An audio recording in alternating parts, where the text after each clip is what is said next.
Hi everyone, Connie Pretula, the Menopause Navigator. I'm a certified nutritional practitioner trained in holistic nutrition. Thank you for joining me. I was going to talk about something completely different today, and I went into my fridge to get something and I saw something in there that I said, no, I'm going to talk about this. I completely changed my mind. I am going to talk about rhubarb. I saw this sitting in my fridge, remembered I bought it at the farmer's market. It was sitting down in the crisper and I thought, gosh, I need to do something with that. And then I thought, wow, rhubarb has lots of benefits for menopause. And you might think to yourself, haven't heard that one before. But before I start that, when you were a kid, did you ever go to the garden, grab some rhubarb, clean it all off, get a bowl of sugar, dip it in the sugar and chew on it? I remember doing that as a kid. My girlfriend, I used to do that.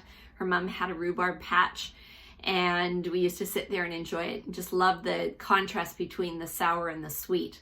It's not something I would do today because I won't eat white sugar. It might be good with coconut sugar though. Haven't tried that. But anyway, just thought I would share that memory because every time I see rhubarb, that's something that I always remember is sitting there at my girlfriend's kitchen table and chewing on the rhubarb with the bowl of sugar. Now, why is rhubarb beneficial for menopause? Well, rhubarb is actually, and it's not a fruit like a lot of people think, it's actually a vegetable. But one of the things that it is high in is vitamin K. And vitamin K is really good for our bones. It helps with the calcium production for our bones. And together with vitamin D in our body, between vitamin D and vitamin K, that's how our body helps to keep our bones strong and helps us absorb the calcium that needs to go into our bones. And of course, as we age, and especially once we go into menopause, we know that women are susceptible to our bone density decreasing. And actually 100 grams, so that wouldn't be all that much, but 100 grams of rhubarb is 26% of your daily intake value. Now, the one thing to remember is with the daily intake value, that is always based on a healthy person. So if you do have any health issues, that's where you do need to increase those values. But 26%, I mean, that overall is pretty good for 100 grams. So fairly easy to get that amount in. Now, the other thing about rhubarb is, and I'll just show you, this one has a beautiful red color to it. And when you see any type of a vegetable or a fruit that has a really deep color to it, that means it's high in anthocyanins. And anthocyanins is a type of a flavonoid, which just basically means it's a super antioxidant. And antioxidants, of course, are important for our body to help repair free radical damage that's happening in our body. So that free radical damage can happen from toxins in the air, toxins that might land on our body, or toxins that could be in our food. And it just gives our body basically that extra fighting ability to repair that damage, working with, all the other things in our body, our immune system, all those types of things to help repair and keep us healthy. So that's one benefit. So anytime, as I say, you see that food with that deep color in it, it's going to be sort of a super antioxidant. You can think of it that way rather than trying to remember anthocyanins. The other thing that it's beneficial for, it actually has two benefits for our digestion or our digestive system. And one of the components is the sour factor. Anything that's sour or bitter actually increases the digestive juices in our digestive system. As we age, our body produces, or I guess sort of struggles in producing all of those digestive juices that we need. So that's why sometimes as people age, they will start to have more digestive issues. And when you eat something sour or bitter, that actually tells the liver that it needs to turn up the bile production. Bile is what breaks down the fats that we eat. And it also tells the pancreas to turn up its enzyme production. And the enzymes are what are working in our small intestine to further break down the food after it's been broken down by the actual stomach. Now, having a good digestive system, of course, allows us to take in more of the nutrients from the food. So that's one of the benefits. Also, having a good digestive system helps to break the food down properly so that it's not stressing our digestive system, because when the food's not broken down properly, that's when we can start to have more digestive issues. Now, the other component of rhubarb is the fiber. If you cut it, you know it's very fibrous. And that's actually really good for our digestive system. We know that we need to get more fiber, again, especially as we age, because our digestive juices aren't as strong. So having more fiber helps to move the food and the waste that our body produces out of our body. So mixing the fiber with water basically helps that whole process.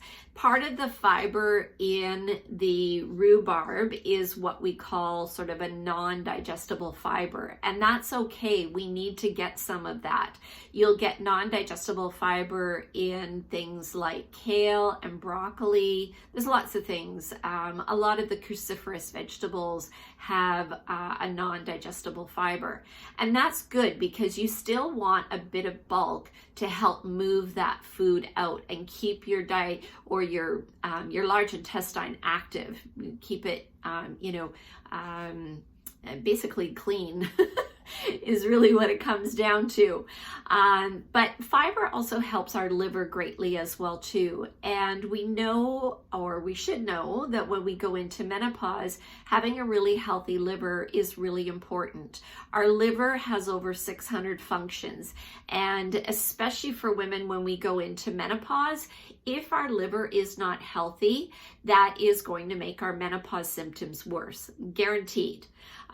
So by keeping our digestive system clean, so that the waste that the liver is producing, so that that's moving out of our body faster, is great. And some people say this is kind of gross as what I'm going to explain right now, but basically, if the waste that your liver's producing and that your body's producing isn't moving out fast enough, if it's sitting in your large intestine for a period of time, what happens is the body starts to reabsorb some of what's in that waste. So it can be reabsorbing toxins. And I know that sounds really gross, right? But it's true if it's sitting there for too long. So that's where we start to get the health issues. So having fiber, having water, helping our liver get rid of that extra waste that it doesn't need, moving that through our body is at a reasonable rate. We don't want it to move through too quickly, but at a reasonable rate is what's going to keep us healthy. And it's also going to keep our liver healthier as well too. Okay, so now that I've gotten over the gross part of it, now I'll talk about the fun part of it. I came across a recipe today that I think would be really great. Now, I haven't tested it. I am going to test it, and just to make sure that it all turns out great and that it doesn't need any tweaking. But it's for a baked oatmeal with rhubarb, and I'm going to actually mix rhubarb and apples because I do have some apples in my fridge. Apples are great for fiber as well too. They also contain something called calcium D-glucarate, which is great for moving excess estrogen hormones out of our liver, and that's important for staying healthy and keeping our liver healthy. So it has rhubarb and apples and oats, rolled oats in it as well too. So I'm going to test that recipe. If it turns out great, then that'll be an easy share. If it doesn't turn out so great and I have to do some tweaks, I'll have to figure that out, but that's generally not too hard to do.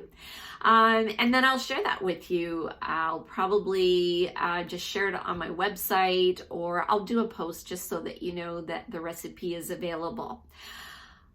So if you like this video, hit the like button below or the thumbs up.